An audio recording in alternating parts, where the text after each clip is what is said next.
Good afternoon. Welcome to Coffee with a Candidate with the Mount Juliet Chamber of Commerce. It's our pleasure today to have current Board of Commissioners District 4 Representative Jennifer Milele with us today. We'll be recording this so you can tune in later and be sure to check it out on our website.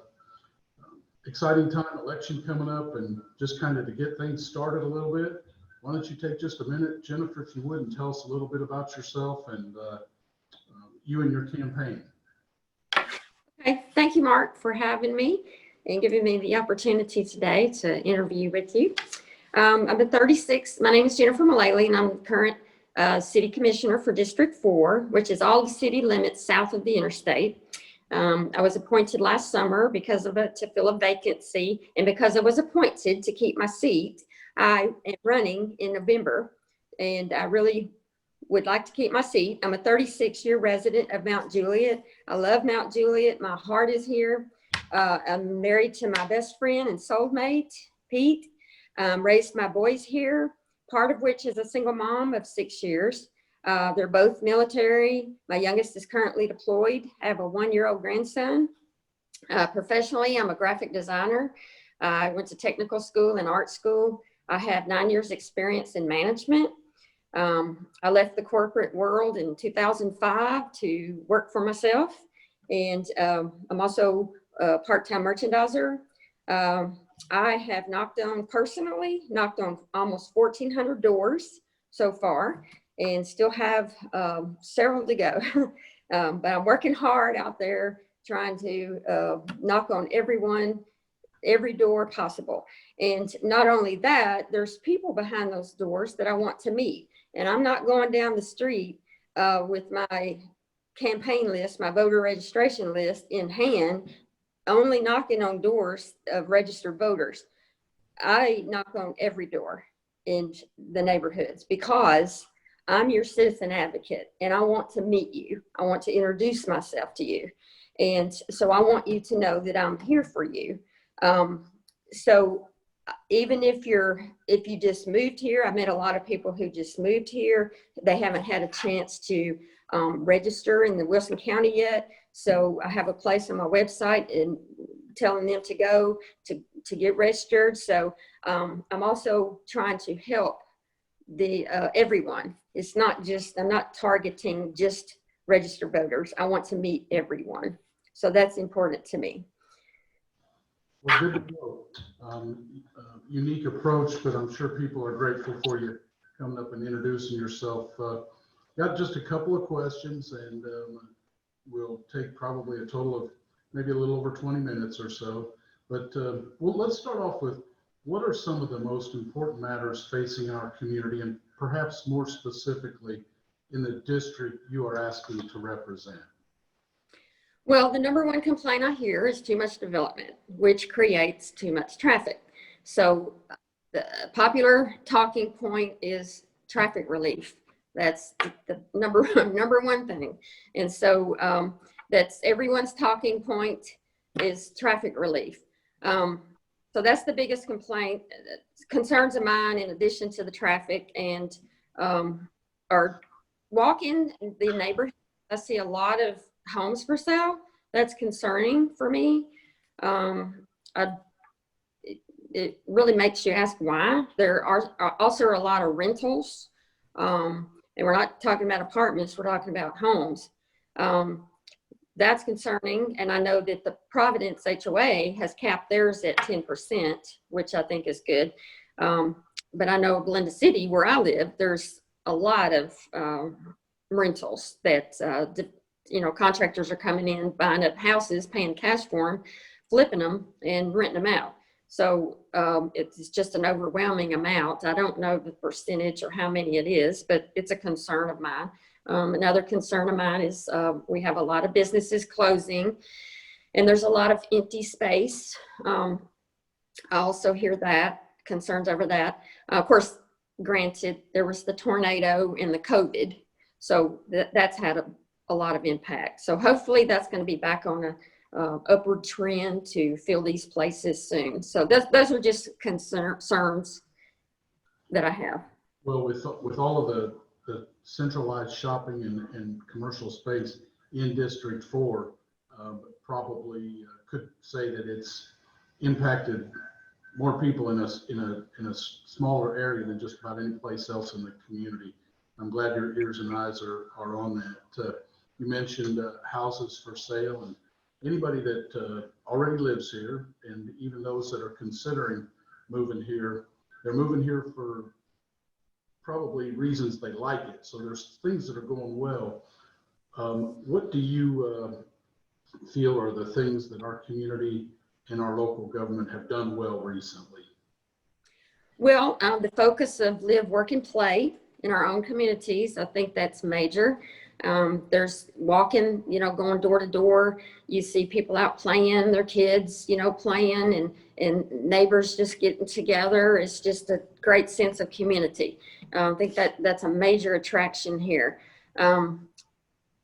We have had some good ratings here lately. We're rated 22nd out of the state of Tennessee by Money Magazine for the best place to live in Tennessee. We're one of the fastest growing cities that is still affordable. We're the best city for millennials. So we must be doing something right. That's great news, and it's very encouraging, especially after a tornado and a 6-month pandemic. We're still rating that. Low taxes, limited government. We have quality homes here, and it's a major attraction. As an incumbent versus a challenger, the makeup of the city commission it will definitely be different because we'll all have a new mayor, and then there's folks running the other 3 districts are all contested. But whether you're an incumbent or a challenger, what do you see in the first 100 days with the new folks, the new mayor?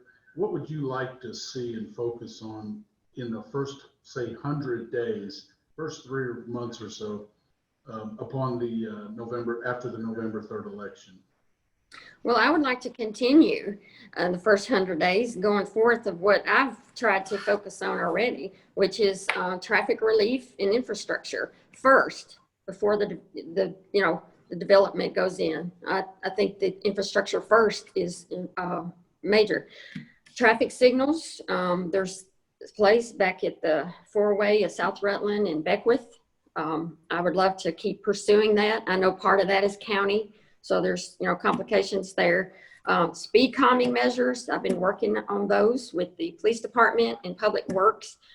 They've done speed surveys, so I'm currently working with public works to get some action taking, and also parkland and green space, and stormwater issues that I've also been currently working on, that trying to get some improvements going on, specifically in Belinda City, which is older. We don't have an HOA or any kind of protection over there, and on these new developments on Central Pike, with the development of Harrington and Winfield, so to continue really those 4 things, I guess, if you want to call it the first 100 days. Would you, something that I know is near and dear to you and to the others in District 4, recent developments that look encouraging for our parks, the expansion of our parks department, are things moving kind of in the direction that you think is going to be beneficial to Mount Juliet in the long term with our renewed commitment, if you will, to parks? Yeah, of course, we have appointed committees of volunteers who work very hard, long, hard hours of their own time. They don't get paid, and they do a great job, and I really appreciate them. So they go out and explore parkland. It's going to be on the agenda Monday night, and of new potential park properties that they have found. So my goal too is to see something comparable on the south end of town in our district to Charlie Daniels, community center, whether it be basketball or whatever, tennis courts, something comparable on the south end of town. Some kind of community center, rec center, something that's for the entire family, for toddlers all the way up to seniors. And this is another request that I hear all the time. There's nothing for kids. There's, we need more for seniors. We, need more of this or that. So that's one thing I would like to pursue as well, working with the Parks Department. I think everyone agrees that parks, greenways, open space is something that makes our community attractive, and it's probably beneficial to all of us if those benefits are spread out throughout the entire city and maybe not necessarily concentrated in a particular area or not. So right, thank you connectivity too, that's major. So connect the entire city. Walk, ride your bicycle. Yeah. Thank you. Something that's I think we can all be proud of. We've had some large companies and developments recently call Mount Juliet home. Perhaps none bigger name-wise, revenue, property tax, or even just the enormous size of the facility would be the Amazon building located just down the street from the chamber that should be handed over to Amazon maybe in the summer of next year. But even with the big ones that we have, and of course we have Under Armour, Amazon, but what other types of development would you like to see come to Mount Juliet that you think would make Mount Juliet even better? I would like to see white collar jobs, and that's one of the promises of Providence Central, is to bring in white collar jobs to keep our residents from having to drive into Nashville and Franklin. So white collar jobs, I would like to see more 55 plus communities added here. The recent conversations around our emergency services, are you comfortable in that we're heading in the right direction to get our emergency responders in fire, police, that we're moving in the right direction and that there's a plan in place? Yes, and I've had a lot of conversations with Chief Fluffman about that and his goals, his visions. And, I've been no secret that I'm all about promoting from within. So, and I know that he has a plan to move up his staff, captains to battalion chiefs and lieutenants to captains. And, and we just approved to hire 9 new firefighters to get them trained. And so I trust that he's going to continue with his plan to, promote and move up as these new firefighters come on. And so definitely, our fire department is only 7 years old, so it's still new. But yes, I do feel like these positions are needed. And moving forward, especially as we break ground on the new fire hall, so setting that up in position and, getting that ready to go. Very good. I know when you came in, you have a lot of questions. You had a lot of comments down, and I want to make sure I give you an opportunity, if you would, if there are some other highlights in your notes that you'd like to mention before we wrap it up. Are there any highlights to touch on? Yeah, I'd like to mention, I've only been there a year, and I think I've done pretty well with some achievements that I would like to mention here. Various traffic, lane and signage, signal improvements around our district. Southeast Springdale Bark Park, I was able to get some major things going on there. A fence separation, because we had a problem with cars parking in the grass up next to the gate, and then line the side of the curb with yellow, and so different things like that. I've been working on flooding and stormwater issues that we've had some drain gates the grates replaced, and some of that, working on a couple of different areas there. I've secured extra funding from Providence Central Hawthorne Farms developments to stay within District 4. And I think this is a major accomplishment that since these two developments are in our district, that the funds that I was able to get will not go anywhere other than stay in District 4, which includes infrastructure, road and signal improvements, stormwater, sidewalks, walking paths, and also speed calming measures. So I was able to, with the police speed survey, get Coffin Development to pay for and install some speed humps that will be going in Sunny Mead, because that is a major cut through, and there's a speeding problems not only in our district but all over the city. So our police are awesome, but they can't be on every street at every hour of throughout the day, and also preserving green space. So again, coming up Monday night will be an up or down vote on the Lions property, which is the 22 acres. And so those are some achievements, and that will grow, hopefully, if I get to keep my seat. And so what sets me apart from my opponents? I'm a citizen advocate with a heart to serve.